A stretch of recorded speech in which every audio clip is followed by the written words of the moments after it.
And now, it's time for another Dice Tower review with Tom Vasel.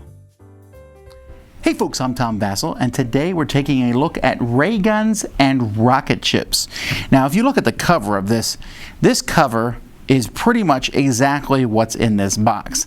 This game here is a pulp, comic or novel types thing.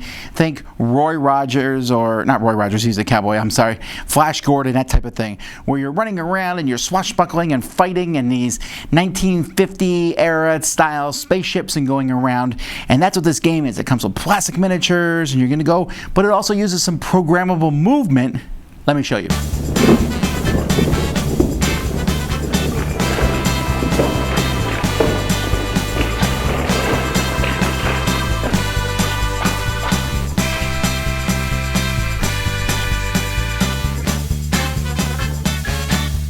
Okay, so here's kind of the game setup. Each player has their own big board with their ship, and then they have their ship that's actually going to be on the board flying around. You can play kind of a very generic scenario, or you can pick a specific scenario from here, and it shows kind of where your ship goes facing the board, but also tells you some, storyline here of what's happening and extra things that you can do to get points. So you have these scenarios, but what you're normally trying to do is try to get 12 points.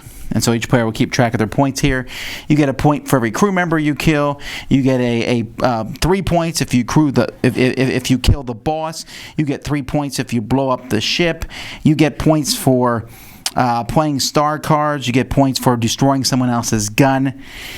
So what players are going to do is each player has their own deck of cards. And you're going to start with some of the cards in your hand, some of the basic cards. You also get to pick a star card. And these star cards, remember, if you play them, you get points. And on your turn, you're going to pick 3 of these cards and play them in front of you in order. And then you'll go around the table. Everyone plays their first card, second card. These cards will give you some actions that you can use to spend and do different actions on your turn. And some of them have requirements, like this one here requires a crew member on the cockpit. So if you take a closer look at the ships themselves, so let's go over here and take a look at these 2 ships.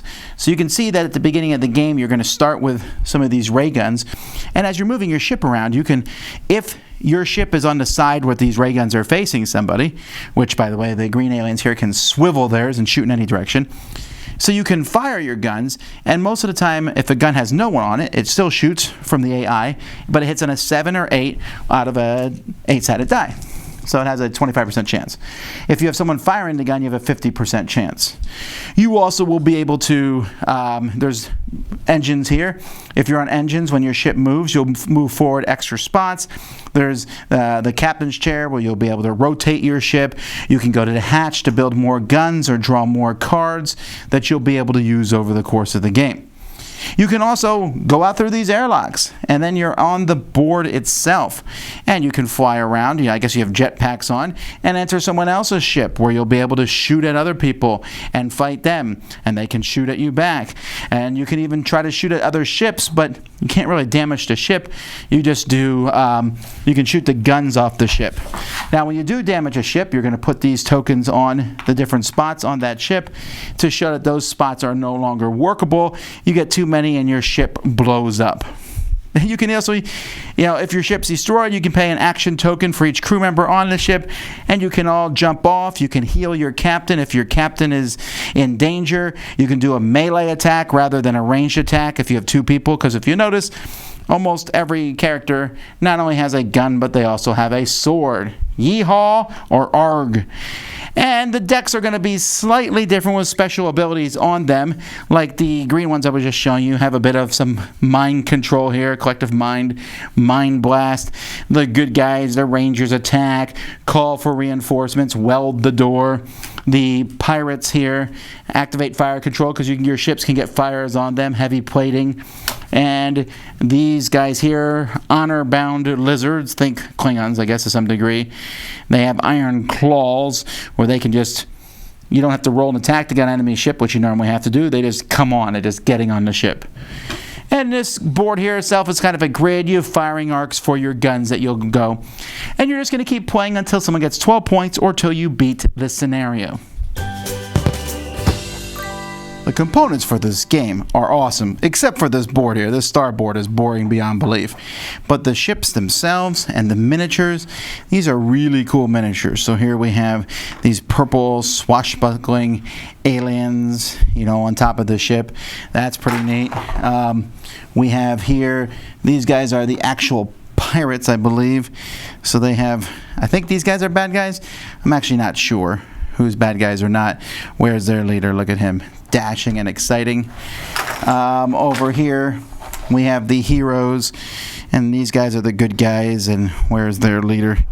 These guys are always, they all look pretty much the same, but the leader has she has a dagger here, so that's pretty cool. And then my favorite, the aliens themselves. This guy looks really cool. Look at him. He looks like Commander Keen's enemy. So the components for this game are really nicely done, and I was already showing you the cards. That retro artwork looks really good.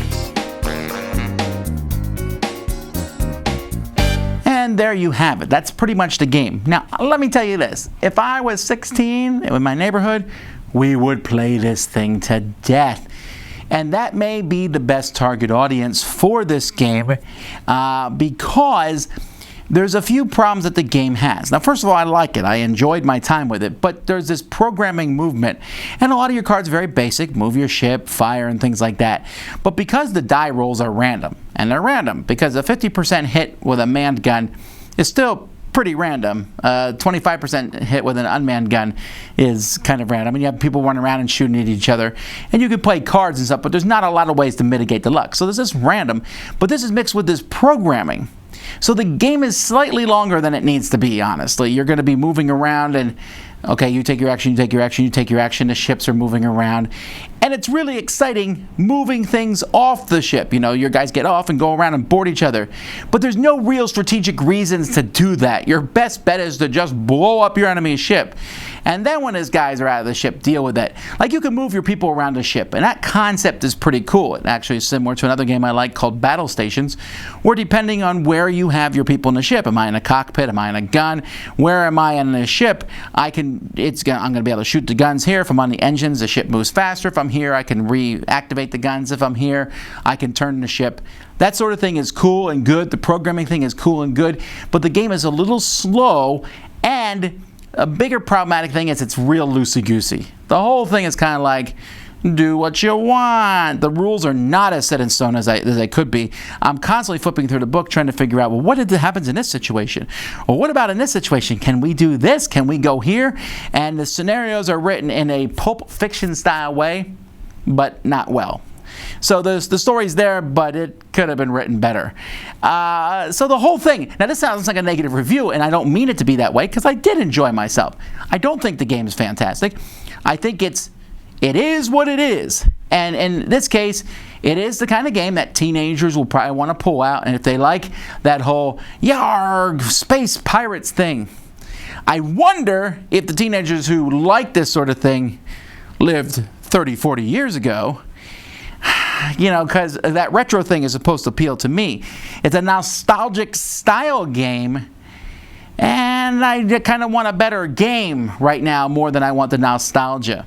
Now, the game also comes with these little cards that you can pick. I can play as Count Ventura, Farglard Varnus, Jesse, Novastar, and Master Brain. And you get these tokens that you can use for special abilities.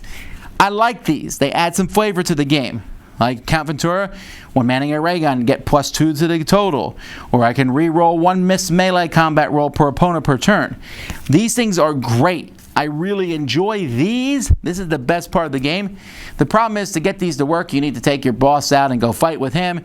And if he dies, the fun of this kind of disappears with him. So I would cut maybe the victory points needed down to 10. Definitely wouldn't play to 16 or 20. It's way too long. And just go into this saying, who cares? We're going to follow the rules. If we get confused by the thing, we'll do whatever thematically makes sense. Move your ships around, shoot at stuff, see who wins. Go home not thinking the best person won, but thinking you had a good, fun, thematic experience. Done that way, I think you'll enjoy Rayguns and Rocketships. I'm Tom Vasel, and you've been watching The Dice Tower. Dice Tower Judgment, entertaining but a little loosey-goosey for me. Thanks so much for watching the Dice Tower videos. Find more great videos and reviews, as well as our top-rated audio podcast at Dicetower.com. You can also find other great shows at Dicetowernetwork.com. I'm Eric Summerer, and you've been watching The Dice Tower. The Dice Tower is sponsored by Cool Stuff Inc., where you can find great games for great prices. Cool stuff in stock. Check them out at CoolStuffInc.com. Shut the door. Yeah?